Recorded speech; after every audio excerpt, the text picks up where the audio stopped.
baby elephant takes its first faltering steps in the African bush. Its mother will have carried the developing baby inside her for almost 2 years. Now that it has been born, she will guard it with her life.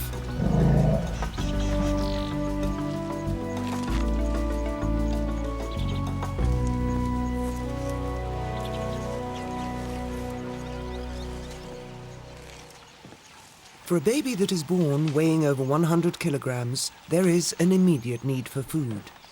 And this means finding the milk-heavy breasts between its mother's front legs.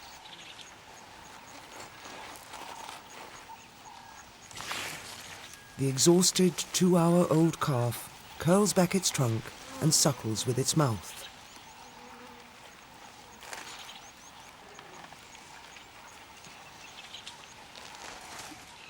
The bond that will develop between these two is remarkable, almost human-like.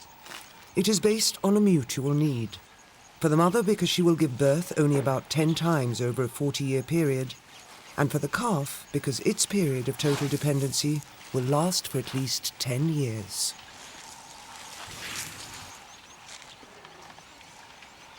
Throughout this time, it will rarely stray more than a few meters from its mother's side.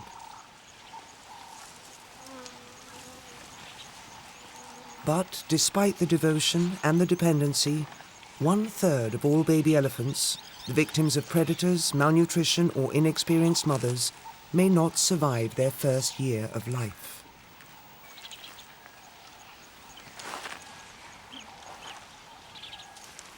The loss of one of these babies, almost 2 years in the making and requiring at least a further 10 before they themselves can reproduce, is indeed a catastrophe.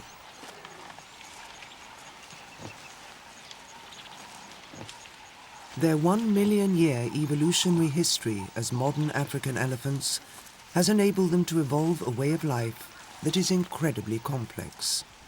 Even today, much of it remains beyond human understanding.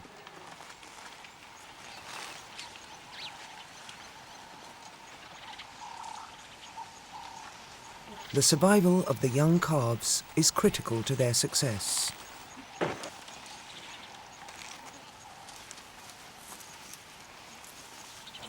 Later on in life, the sex of the newborn calf, male or female, will play an important role in the life that it leads. Today, as a newborn infant, all that matters to its exhausted mother is its immediate survival.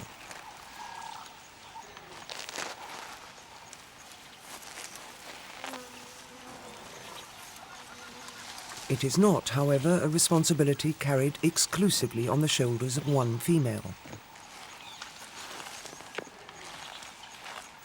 Although she has given birth all alone, this female is part of a family group of closely related females, each of whom, by virtue of sharing many of the same genes, has a vested interest in the survival of the calf.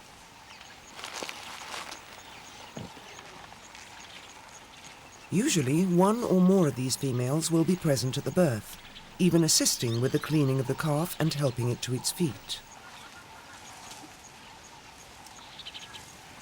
On this occasion, they wait quietly nearby, though it won't be long before they move in to inspect the new baby themselves.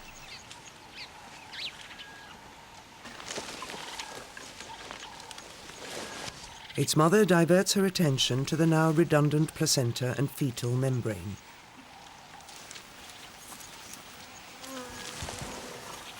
Many small defenseless animals that would not normally eat meat consume their afterbirth.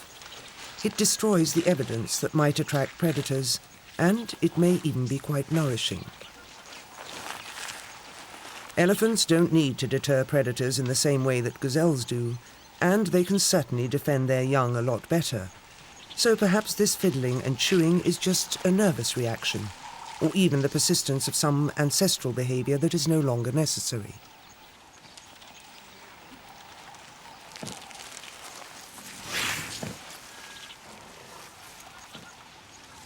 What is necessary for elephant survival today is strong relationships between individuals. The mother is bonding with her calf, But so too will all the other adult females in the family group. Cooperation between closely related elephants is a good way to help the long-term survival of valuable offspring.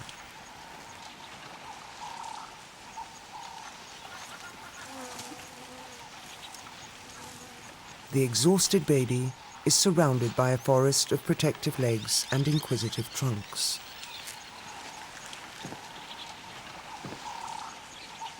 The new member of the herd is welcomed by everybody, and even as they inspect it, they also form a defensive ring around it, facing outwards, ready to confront potential danger. Before long, though, the baby is encouraged to take its first walk in the bush, just like all the elephants that have ever been born on the African continent. After a diverse ancestry stretching back at least 65 million years, modern elephants have evolved only during the last 1 million. At their peak, they covered most of Africa, but a natural decline hastened in places by humans has seen a reduction in this range over the past 5,000 years. One place where they are still flourishing is just north of the Okavango Delta in a country called Botswana. Botswana is mostly flat tableland around 1,000 meters above sea level. Here it is sparsely vegetated with acacia bush, palms, and woodland consisting largely of mapane trees. Despite the harsh extremes of wet and dry, elephants do well here. And because Botswana has such a progressive attitude towards wildlife conservation, they share their empire with an impressive number of other animals.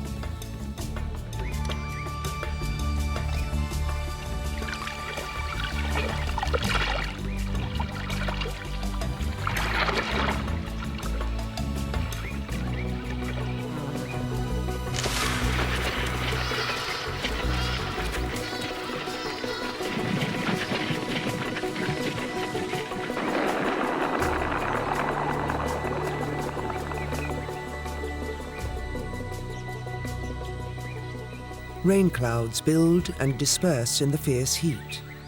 Elephants, particularly the oldest and most experienced female, the matriarch, must know the whereabouts of lagoons where they can drink and splash to cool their vast bodies.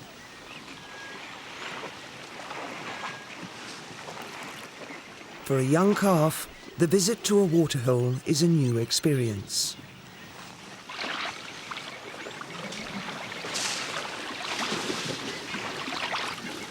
The females are quick to respond, gently easing their precious calf back out of the water and over the slippery bank. Its distress causes quite a stir, a measure of their collective commitment to its survival.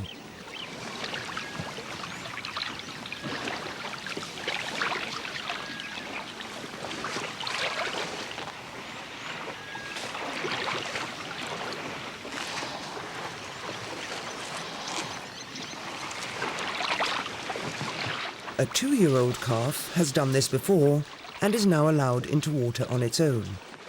It has also learned how to use its trunk to suck up a valuable drink. And that trunk, which it was unable to use for the first 6 months of its life, is becoming more and more important.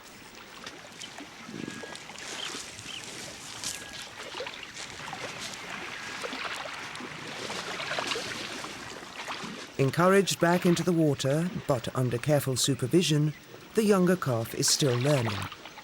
It is also being cooled by the water, and the mud pack will help protect it against biting insects and skin parasites.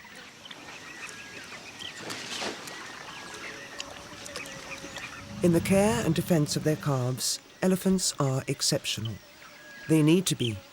Young females will not have their first babies until they are about 10, and males may be 30 before they are fully active sexually. The larger the herd, the more protection for the young calves. 10 to 15 is an average size, and when several of these herds meet up, predators will not get so many chances to attack their young. It is when the family groups are really small, that predators like spotted hyenas sense their greatest opportunities.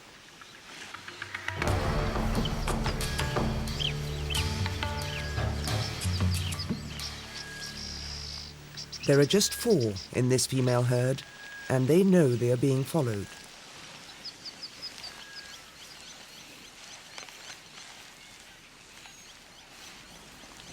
The mother of the calf scans the airwaves with her trunk for vital information on the hyena's whereabouts.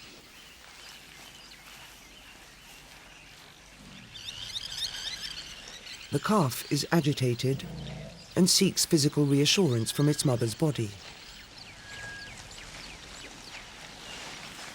The hyenas can afford to play a waiting game. An all-out attack with a large matriarch now fully alerted to their presence would cost lives.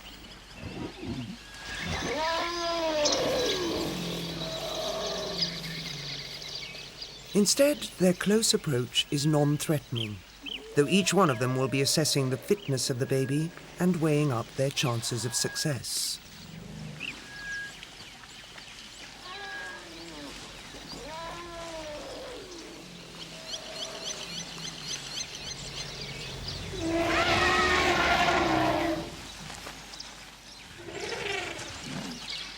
But the elephants can only take so much of this blatant tactic, and soon attack is the best means of defense.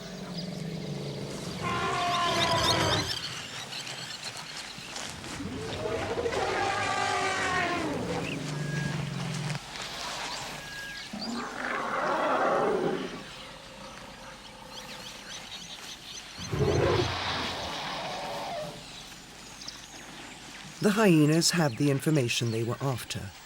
This may be a small herd of elephants, but it is best left well alone, at least for the time being.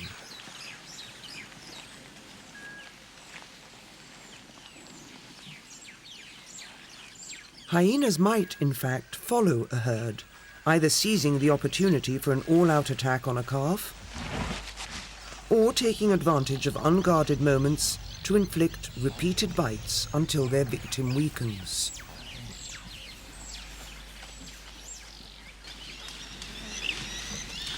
On this occasion, the 1-year-old calf was lucky to escape with its life.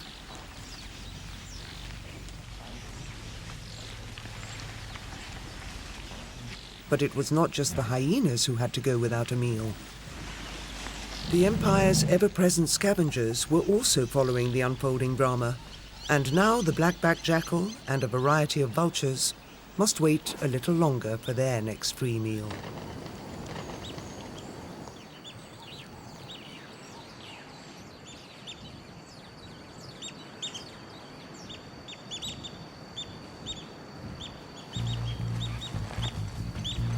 Another 1-year-old calf has not been so fortunate.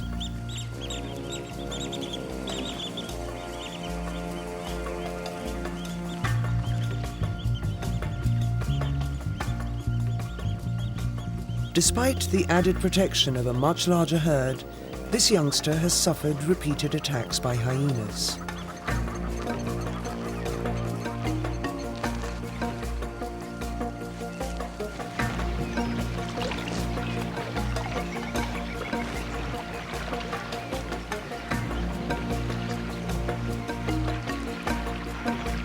Without a proper trunk, the calf will not be able to drink and feed properly, and its condition will deteriorate. It can still use its mouth, but elephants' trunks increase in importance as they get older, and this one will not live much longer.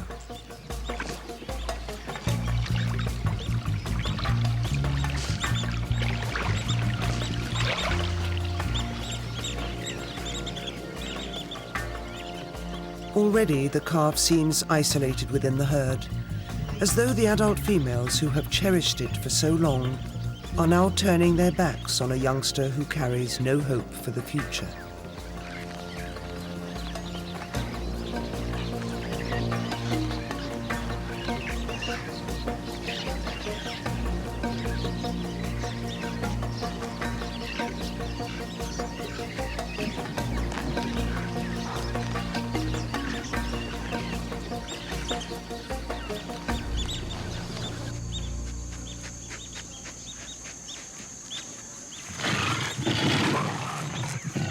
Lions are scavengers as well as killers, and the body of a young elephant enables them to play out the drama of their own lives.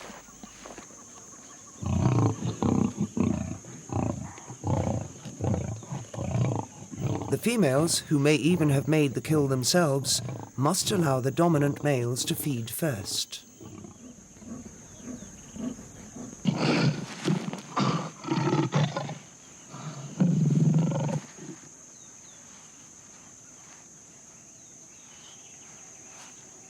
There is real tension here between the sexes, and one of the males vents his frustration, pawing the ground and scraping earth over the carcass as a possible gesture of ownership.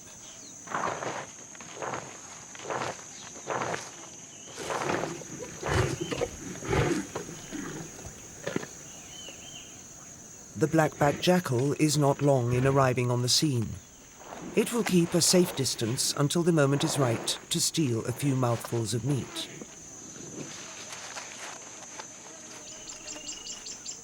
Only when the lions retreat to the shade to rest will the jackal and the white-backed and hooded vultures move in.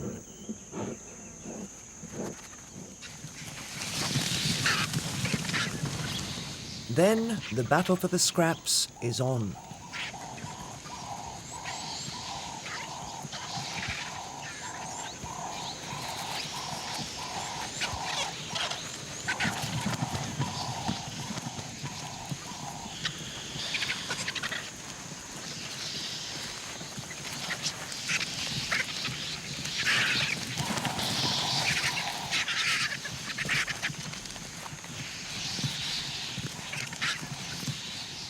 The scavengers must eat quickly. The lions are possessive. There's enough meat here for a good 24 hours feeding, followed, of course, by a day's lazing in the shade while they digest the contents of their fat stomachs.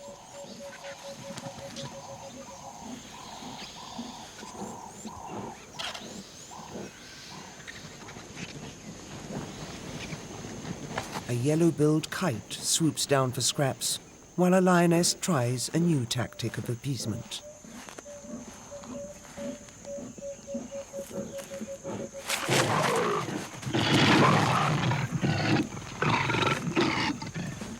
He's made his point and returns to claim the carcass.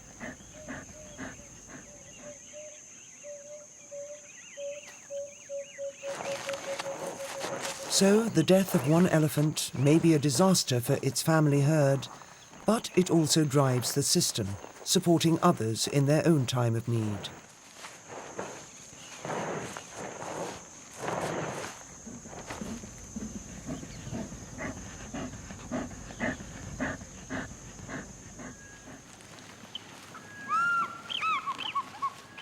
Despite the close attention of their adults, 1/3 of all elephant calves may die in their first year of life.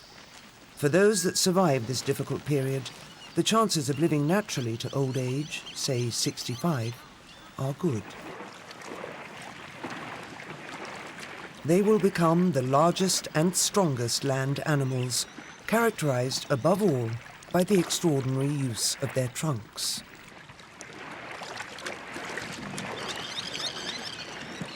The trunk, a fused and elongated nose and upper lip, has no bones in it and is controlled by 6 main muscles subdivided into 100,000 separate muscular units. It has evolved as the elephant's lifeline to compensate for the massive inflexibility of its head, body, and legs. It drinks, gathers food, smells, squirts, and trumpets. And it can also be used as a very effective weapon.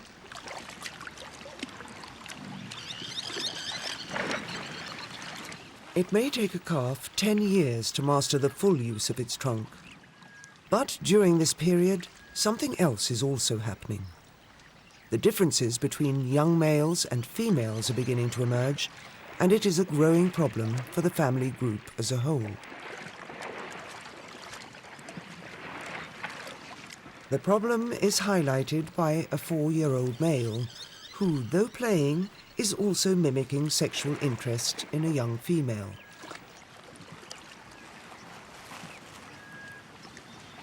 Mating between closely related males and females weakens the gene pool, and the adult females will have noted the young male's advancing desires. But they will not be too concerned just yet. The male is young, and there is still a great deal more for them to teach him about bush survival. Only then will he be ready to leave the herd in search of other males and unrelated females. One key thing for elephants to know is the year-round whereabouts of permanent water. As the young males and females are taken on the long seasonal journeys between these lagoons, especially in the dry season, they store route maps and landmarks in their heads for future use. And while elephants may also spend a great deal of time away from these lagoons, other animals in their empire depend on them almost exclusively.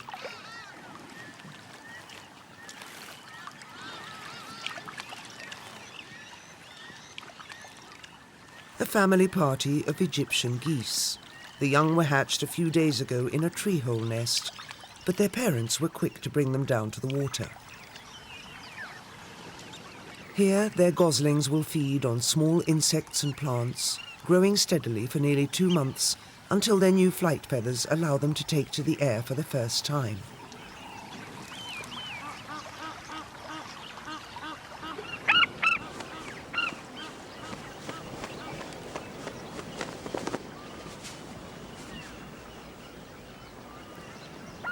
African skimmers are busy prospecting their own shoreline territories, and this often means letting other birds know that their presence is not welcome. Ignoring the Egyptian geese, the aggressive skimmers direct their attentions towards an adult yellow-billed stork.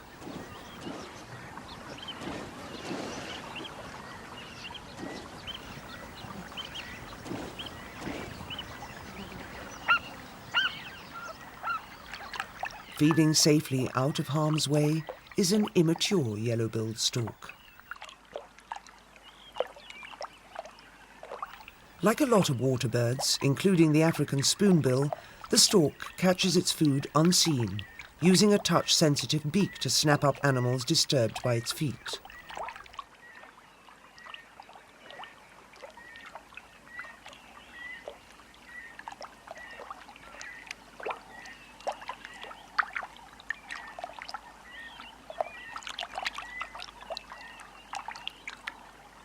And this sometimes includes frogs, which are slippery, but still have to be aligned head first before they can be swallowed.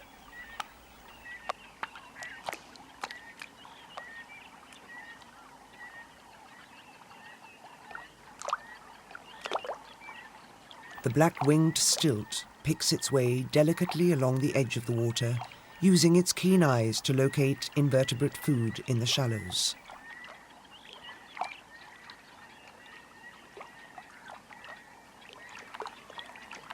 There are other eyes here, on the lookout for a meal.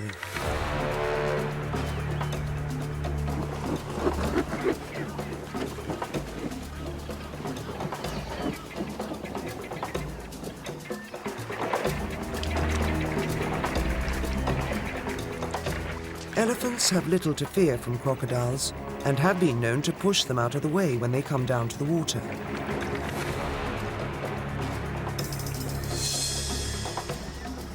But even so, those sensitive, probing trunks could still be vulnerable.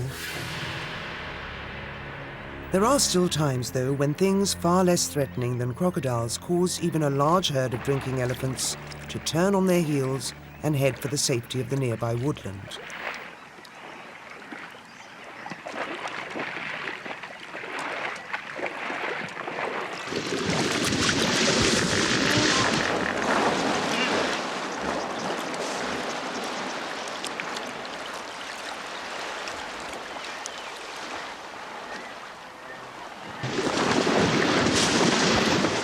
Male hippos in a territorial dispute, and a somewhat persistent cattle egret after their parasites.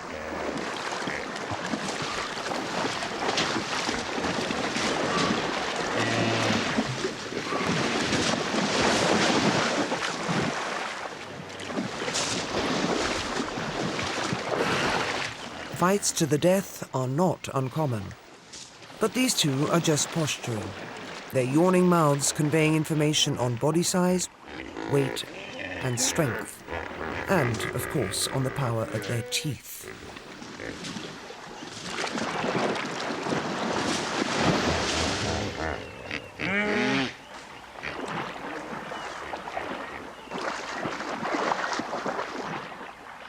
The two are evenly matched, but the slightly larger resident male, now on the left, has the edge, and he survives to retain control of his special patch.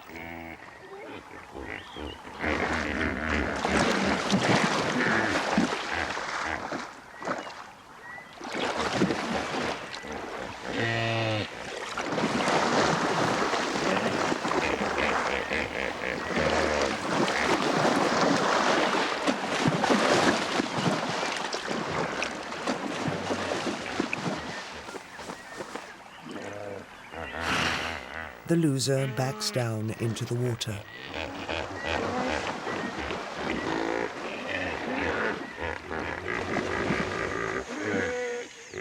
It is not in the water, but on dry land, that the greatest impact of elephants is felt, particularly by vegetation. Some trees are more vulnerable than others. Baobabs, giant succulents with very soft centers, have a high water content, and elephants love them.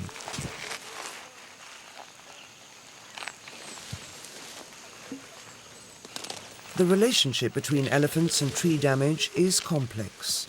Adult elephants need to eat something like 150 kilos of vegetation each day, and their great strength allows them to attack and destroy living trees at will. But it is not in their long-term interests to eat themselves out of house and home, and this is partly why their empire is so large, allowing them to feed, move on, and return only when vegetation has had a chance to recover. Despite their inability to protect themselves physically against elephants, some trees can fill their leaves with nasty-tasting chemicals, particularly tannins, while others are able to grow back quickly after an attack.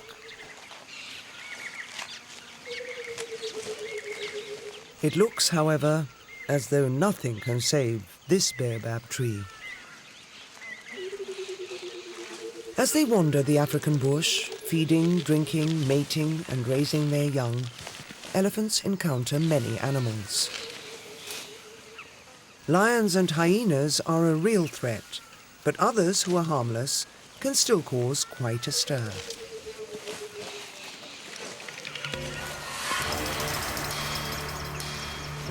The elephant rubs its eye with its trunk, a sign that it is caught between continuing its journey and retreating further.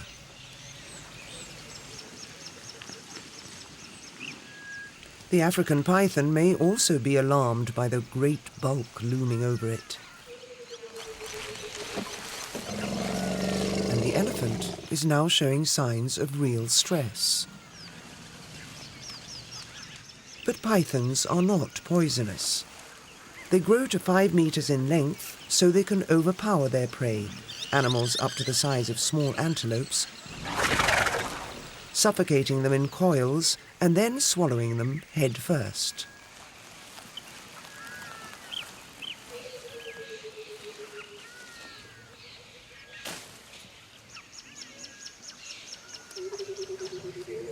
In a head-on encounter, it is the 2-ton elephant that backs away.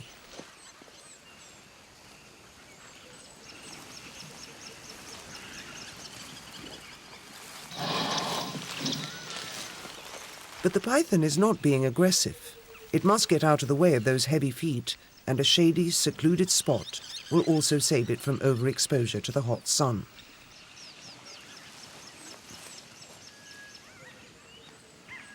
Pythons, like all reptiles, are cold-blooded. That is, they rely largely on external heat sources to warm their bodies to efficient working temperatures. They can regulate their body heat by moving in and out of the sun, so any disturbance that interferes with this can be difficult.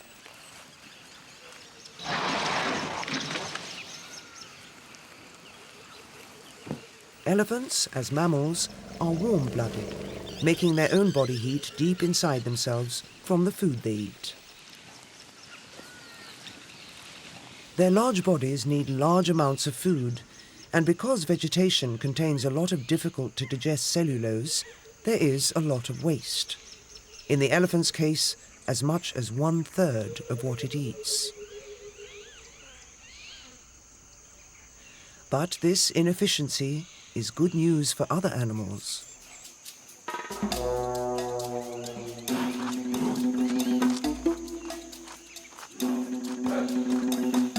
Dung beetles are well named.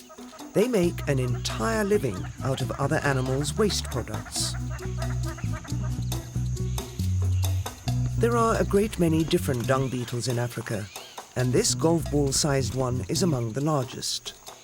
It is able to detect the presence of fresh elephant dung from several hundred meters, and then it moves in fast.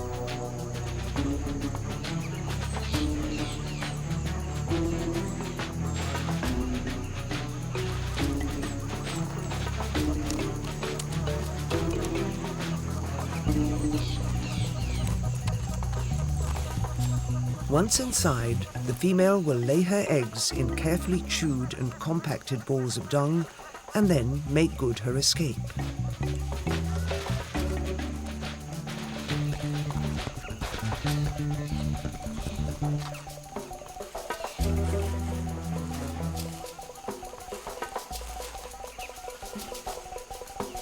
She will work quickly because insect-eating birds are also attracted to the dung.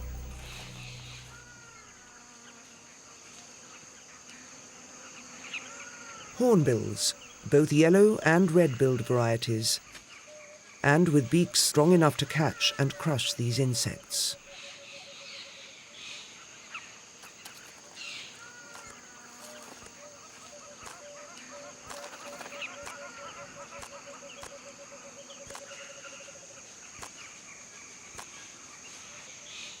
For the larger and stronger beetles, digging tunnels beneath the dung gets them out of harm's way.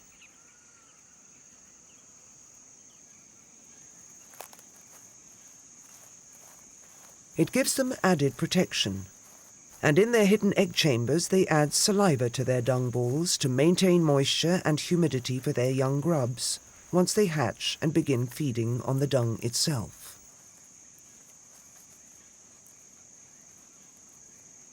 Above ground, the conspicuous piles of dung are a source of attraction to casual visitors as well as to predators.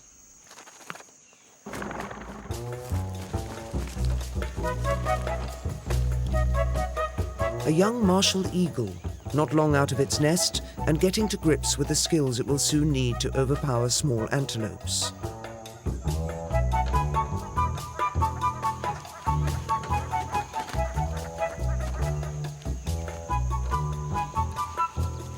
But now, a real threat to the underground dung beetles.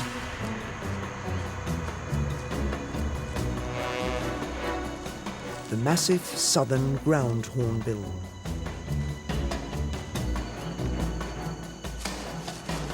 This one stands a meter tall, weighs in at 7 kilos, and has a beak to match. Once its tunnel is detected, no beetle is safe.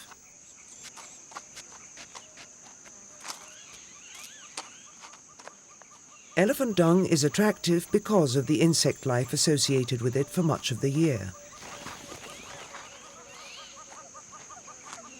And as the turkey-sized adult birds march from pile to pile, they are usually accompanied by a single youngster, identified by its much paler face.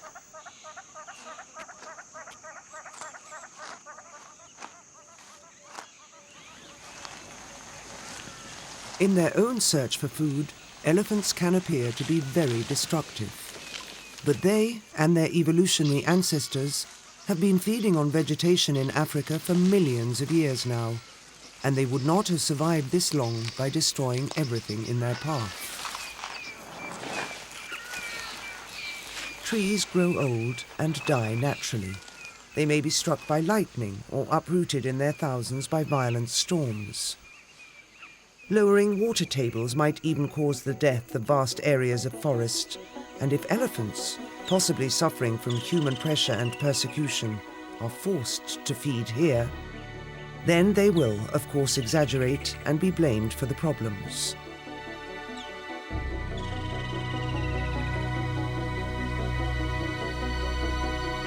It is quite natural, even without elephants, for plant communities to shift around in their distribution, for forest trees to give way to smaller bushes, and even to open grassland.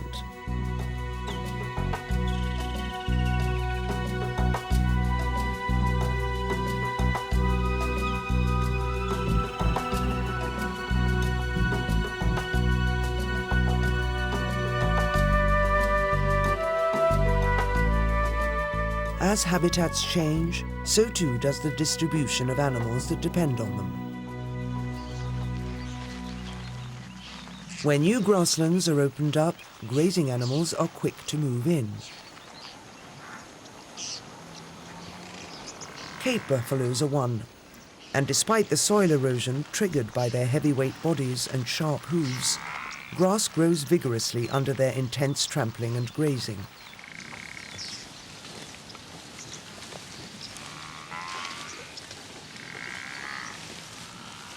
The buffaloes attract cattle egrets, fearless insect eaters who hunt alongside many of Africa's grazing mammals.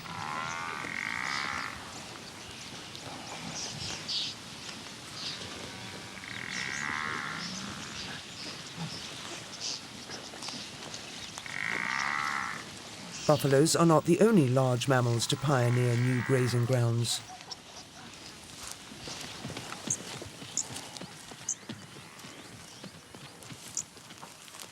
Burchell's zebra is another. These striped horses will feed quite happily on tall, wet grasses, trampling and shortening them to the point where they become attractive feeding for herds of wildebeest. Wildebeest like to move between areas of new short grass, their preferred feeding grounds. They move with the reins to achieve this, unlike the impala, an antelope which eats a wider range of greenery and can therefore stay in one place throughout the year. Impala are really edge-of-woodland animals, so they can turn to leaves and seed pods when even the shortest grass is no longer available to them.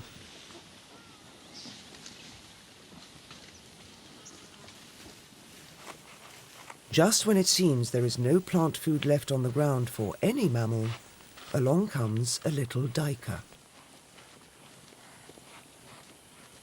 It is making a living out of the smallest shoots imaginable.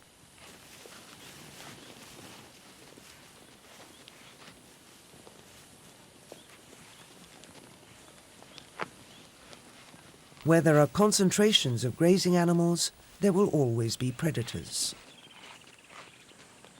The cheetah is watching the displaying impalas with more than just a passing interest.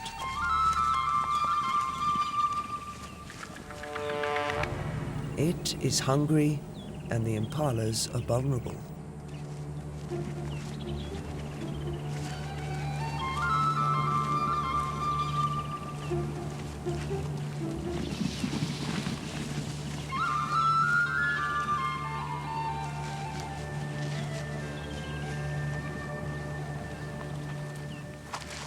Male impalas lock horns in trials of strength.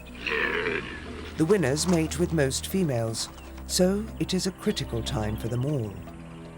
But impala are one of the cheetah's favorite prey, and the big cats sense an opportunity.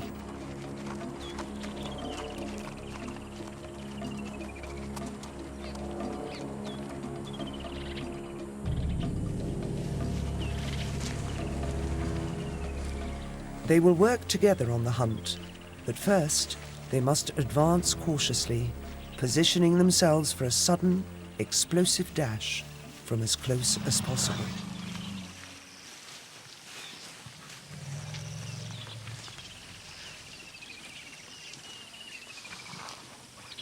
The impalas are still too preoccupied to notice any telltale signs from the bush that might be signaling the presence of a predator.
They have pulled down the large male, and now the cheetahs must work quickly.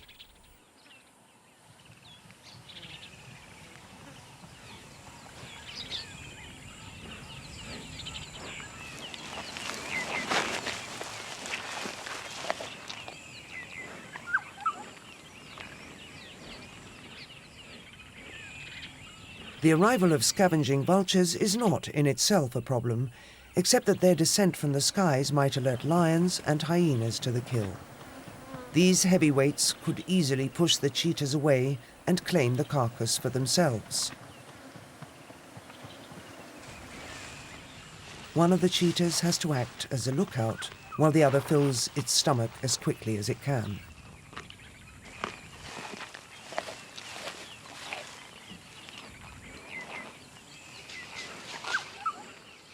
A black-backed jackal appears on the scene of death as if by magic.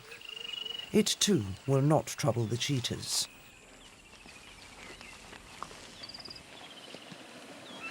The white-backed vultures move closer. They will try and keep a healthy distance until the cheetahs have finished their meal.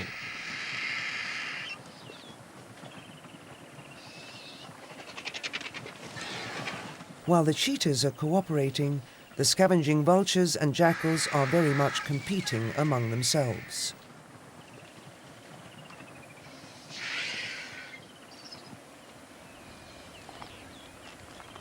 As they creep closer and closer, they cross an invisible line, and one of the cheetahs has suddenly had enough.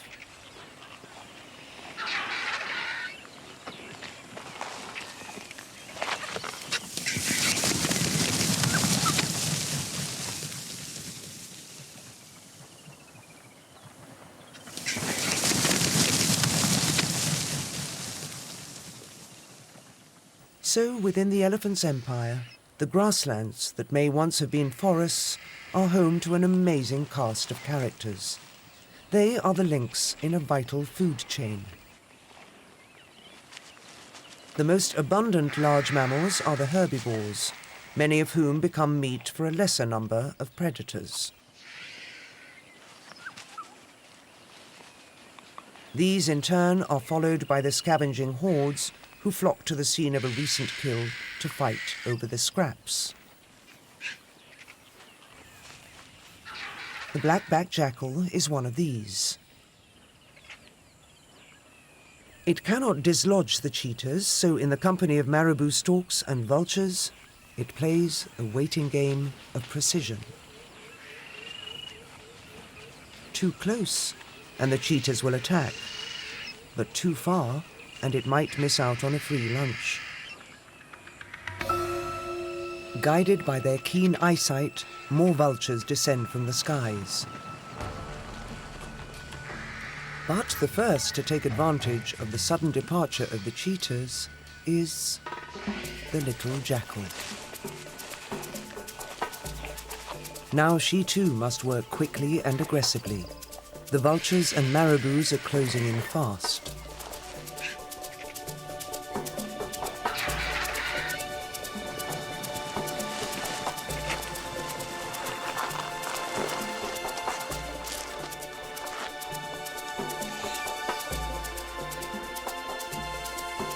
Her stomach mostly full, and the circle of hungry vultures moving ever closer, the jackal sets out across the open plains.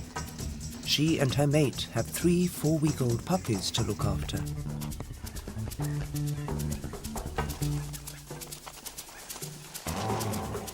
Black-backed jackals pair for life. And just about the only time they are separated is when one has to stay at home and babysit.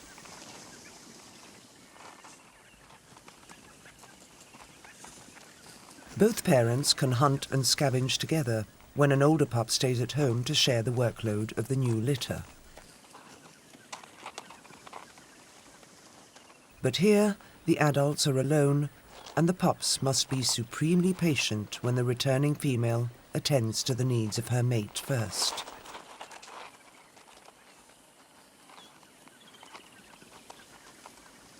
By the time they are 4 months old, young male and female jackals will be preparing to leave their parents. It is rather different for young elephants. They will never know their father and will depend on their mother for at least 10 years. Then the bond between a mother and her sexually mature son must be broken.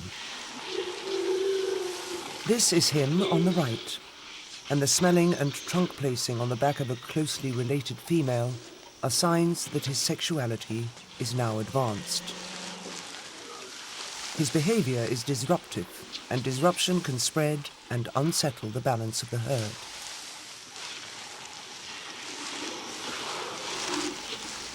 Younger elephants may pick up the mood and themselves become troublesome.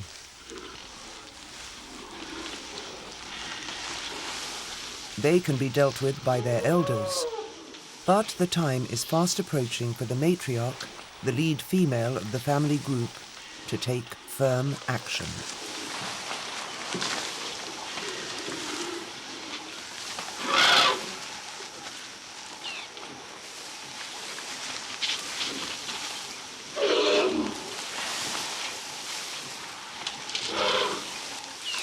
And here she comes. She will have noticed that the teenage male's aggression is as much about power as it is about sex, and slowly she begins to isolate him from the rest of the herd.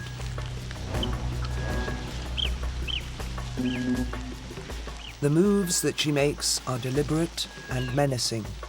He may even be her own son, but both know instinctively that the Empire is calling him to a new way of life.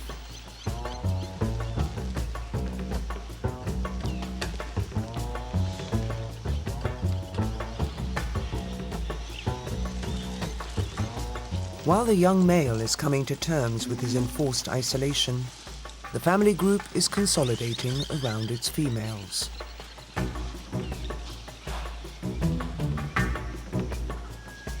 His sisters and female cousins will never experience the rejection that he is going through. Their futures are firmly rooted within the female herd, where, as they become sexually mature, they will mate with much older visiting males.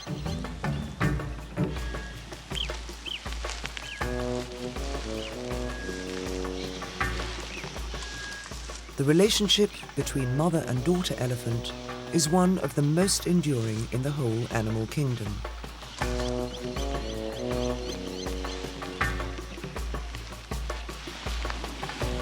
It will last a lifetime, and they will remain side by side even when they are pregnant and producing more babies.